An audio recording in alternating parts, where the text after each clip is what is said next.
Uppi sir movie ನೋಡಕ್ ಬಂದಿದ್ದೀವಿ. Cinema ನೋಡಿಲ್ವಾ? ಇಲ್ಲ ನೋಡಿದೀನಿ.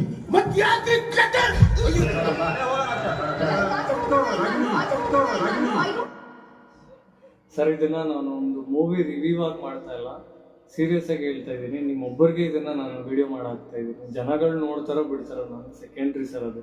ನಮಸ್ತೆ ಉಪ್ಪಿ ಸರ್, ಮೂವಿ ನೋಡ್ಕೊಂಬಂದೆ, ತುಂಬ ಚೆನ್ನಾಗಿದೆ. ಆ್ಯಕ್ಚುಲಿ ನೀವು ಹೇಳಕ್ ಕೊಟ್ಟಿರೋ ವಿಚಾರಗಳು ತುಂಬ ಸತ್ಯ ಇದೆ. ಒಟ್ಟಾರೆ ಯಾವುದೇ ಕನ್ಫ್ಯೂಷನ್ ಇಲ್ಲ ನನಗೆ. ತುಂಬ ನೀಟಾಗಿ ಅರ್ಥ ಆಯಿತು ಮೂವಿ. ತುಂಬ ಥ್ಯಾಂಕ್ಸ್ ಸರ್ ಇಂಥ ಮೂವಿ ಕೊಟ್ಟಿದ್ದು. ನಮ್ಗೆ ಯಾವುದೇ ಥರದ ನಾಯಕರು ಬೇಡ, ಯಾವುದೇ ಥರ ಒಂದು ಇದು ಬೇಡ ಸರ್. ಆದಷ್ಟು ಬೇಗ ಚೇಂಜಸ್ ತೊಗೊಬನ್ನಿ. ಕಡೆ ಹೇಳಿದ್ದೀರಾ ನೀವು, ಹೌದು ಇದೆಲ್ಲ ಪ್ರಾಬ್ಲಮ್ ಇದೆ, ಹೇಳಿದ್ರೆ ಈ ಥರ ಪ್ರಾಬ್ಲಮ್ ಆಗುತ್ತೆ ಅಂತ ನನಗೆ ಸಿಚುವೇಶನ್ನು ಕ್ರಿಯೇಟ್ ಮಾಡಿ ಆ ಮೂವಿನ ಎಂಡ್ ಮಾಡಿರೋದು ತುಂಬ ನನಗೆ ಇಷ್ಟ ಆಯ್ತು ಸರ್. ಇವಾಗಲೂ ಹೇಳ್ತೀನಿ, ಇಂಥ ವರ್ಲ್ಡ್ನ ನೀವೇನು ಮೂವಿಲಿ ಕ್ರಿಯೇಟ್ ಮಾಡಿದ್ದೀರಲ್ಲ, ಇಂಥದ್ದು ನಿಜವಾಗ್ಲೂ ಇನ್ನೂ ಎಷ್ಟು ಜನ್ರೇಷನಲ್ಲಿ ಹೋದ್ರೂ ಬದಲಾವಣೆ ಬರಲ್ಲ ಸರ್. ನೀವೇನು ಮೂವಿಲಿ ತೋರಿಸ್ತಾ ಇದ್ದೀರಲ್ಲ, ಅದು ಇನ್ನೂ ನಡ್ಕೊಂಡು ಹೋಗುತ್ತೆ ಹೊರತು ಬದಲಾವಣೆ ಬರೋದಿಲ್ಲ ಸರ್, ನಿಜವಾಗ್ಲೂ ಬರೋದಿಲ್ಲ.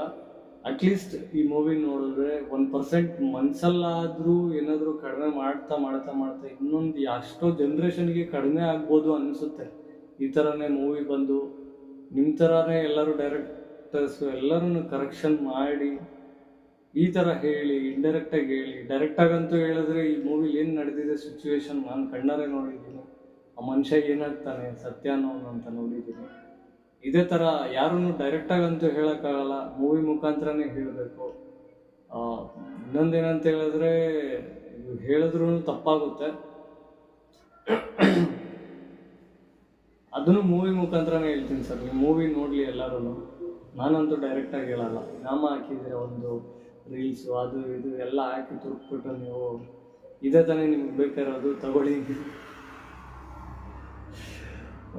ಆ್ಯಸ್ ಎ ಸ್ಕ್ರಿಪ್ಟ್ ರೈಟರ್ ಆಗಿ ಸರ್, ನಾನು ಯಾವ್ದಾದ್ರು ಏನಾದರೂ ಒಂದು ಕತೆ ಬರೀಬೇಕಂತ ಹೇಳಿದ್ರೆ ಒಂದು ಸ್ಕ್ರಿಪ್ಟ್ ಮಾಡಿಕೊಂಡೆ ನಾನು ಒಂದು ವಿಡಿಯೋ ಮಾಡ್ತೀನಿ. ಒಂದು ಚಿಕ್ಕದಾಗಿ ವಿಡಿಯೋ ಮಾಡಬೇಕಂತ ಹೇಳಿದ್ರು ಆ್ಯಕ್ಚುಲಿ ನಾನು ಬುಕ್ಕಲ್ಲಿ ನೋಡಿಕೊಂಡು ಸ್ಕ್ರಿಪ್ಟ್ ಬರ್ಕೊಂಡು ಮಾಡ್ತೀನಿ. ಸೊ ಆ ಸ್ಕ್ರಿಪ್ಟ್ ಪೇಜ್ ಬಂದ್ಬಿಟ್ಟು ಒಂದು ಹೇಳುತ್ತಲ್ವ, ಅದನ್ನು ನಿಮ್ಮ ಥರನೇ ಒಂದು ರೂಪದಲ್ಲಿ ತೋರಿಸಿದ್ರೆ ಆ ಪೇಜ್ನ ತುಂಬ ಇಷ್ಟ ಆಯಿತು ನನಗೆ. ಜನಗಳಿಗೆ ಇದೇ ಬೇಕಾಗಿರೋದು. ಹೌದು, ನೀನು ಇಷ್ಟೆಲ್ಲ ಕಷ್ಟಪಟ್ಟು ಇದೆಲ್ಲ ಮಾಡೋಕ್ಕೆ ಹೋದರೆ ಜನಗಳಿಗೆ ಇದೆಲ್ಲ ಬೇಡ, ಅವ್ರಿಗೆ ಎಂಟರ್ಟೈನ್ಮೆಂಟ್ ಬೇಕು, ಮೂವಿ ಬೇಕು, ವಿಸಿಲ್ ಹೊಡಿಬೇಕು, ಡೈಲಾಗ್ಸ್ ಕೊಡಬೇಕು. ಹೌದು, ಅದೇ ಬೇಕಾಗಿರೋದು. ನನಗೆ ಆ ಡೈಲಾಗ್ ಕೊಡು, ನೀನು ಅದ್ರಲ್ಲಿ ದುಡ್ಡು ಮಾಡ್ಕೊ ಅಂತ ಹೇಳಿದ್ರೆ, ಇಲ್ಲ ಇದನ್ನು ಹೇಳೋಕೆ ಹೊರಟಿಲ್ಲ, ನನಗೆ ಅದೆಲ್ಲ ಹೇಳೋಕೆ ಹೊರಟಿರೋದು, ನಾನು ನಿಜವಾದದ್ದು ಬೇರೆ ಏನು ಹೇಳೋಕೆ ಹೊರಟಿದ್ದೀನಿ ಅಂತ ಹೇಳ್ತಿರೋದು. ತುಂಬ ಇಷ್ಟ ಆಯಿತು ನನಗೆ ಅದು ಕಾನ್ಸೆಪ್ಟು ಸರ್. ಈ ಕರೆಕ್ಷನ್ಸು ಸರ್, ನೀವೇನು ಹೇಳಿದ್ದೀರಾ ಅದು ಇನ್ನೂ ಎಷ್ಟು ವರ್ಷ ಬೇಕು ಸರ್ ಈ ಥರ ಎಲ್ಲ ಆಗೋದು? ಅದಂತೂ ನಿಜಾನೇ. ಅದರಲ್ಲಿ ಆ ಕ್ಯಾರೆಕ್ಟ್ರು ಸಾಯ್ತಾನೆ ನೋಡಿ, ನಿಜ ಲಾಸ್ಟಲ್ಲಿ ಇದನ್ನೆಲ್ಲ ನಾನು ಹೇಳೋಕೆ ಹೋದರೆ ಮೂವಿ ಬ್ಯಾನ್ ಆಗುತ್ತೆ ಅಂದ್ಬಿಟ್ಟು 24 ಸತಿ ನೋಡಿದ್ರು ಆ ಮೂವಿ ಒಬ್ಬನಿಗೆ ಅರ್ಥ ಆಗದಿರೋ ಸರ್ಟಿಫಿಕೇಟ್ ಅದನ್ನು ಬೇರೆ ಥರ ಕೊಟ್ಟು ಚೆನ್ನಾಗಿದೆ ಅಂತ ಒಂದು ಕಡೆ ಹೇಳ್ತಾರೆ, ಇನ್ನೊಂದು ಗುಂಪು ಚೆನ್ನಾಗಿಲ್ಲ ಚೆನ್ನಾಗಿದೆ, ಒಂದೊಂದು ಗುಂಪು ಒಂದೊಂದು ಥರ, ಒಬ್ಬೊಬ್ರಿಗೂ ಒಂದೊಂದು ಥರ ಅರ್ಥ ಆಗಿರುತ್ತೆ ಅನ್ನೋ ಥರ ಸ್ಟಾರ್ಟಿಂಗಲ್ಲೇ ತೋರಿಸ್ತೀರ. ಥಿಯೇಟ್ರಲ್ಲಿ ಒಂದಷ್ಟು ಜನ ಕೂತ್ಕೊಂಡಿರೋ, ನಾನು ಥಿಯೇಟ್ರಲ್ಲಿ ಕೂತ್ಕೊಂಡು ಇನ್ನೊಂದು ಥಿಯೇಟ್ರದ್ದು ಸೀನ್ ತೋರಿಸ್ತೀರ. ನಮ್ಗೆ ಯಾವುದೇ ಥರದ ನಾಯಕರು ಬೇಡ, ಯಾವುದೇ ಥರ ಒಂದು ಇದು ಬೇಡ ಸರ್. ಆದಷ್ಟು ಬೇಗ ಚೇಂಜಸ್ ತೊಗೊಬನ್ನಿ, ನಾವು ನಿಮ್ಮ ಜೊತೆಗಿದ್ದೀವಿ. ನಮ್ಮ ಕೈಲಾದಷ್ಟು ಇದೇ ಥರ ಸೋಷಿಯಲ್ ಮೀಡಿಯಲ್ಲಿ ಎಷ್ಟಾಗುತ್ತೋ ಅಷ್ಟು ನಾವು ಏನೋ ಒಂದು ಮಾಡಿಕೊಂಡು ಇದ್ರ ಬಗ್ಗೆ ಚರ್ಚೆ ಮಾಡ್ತೀವಿ.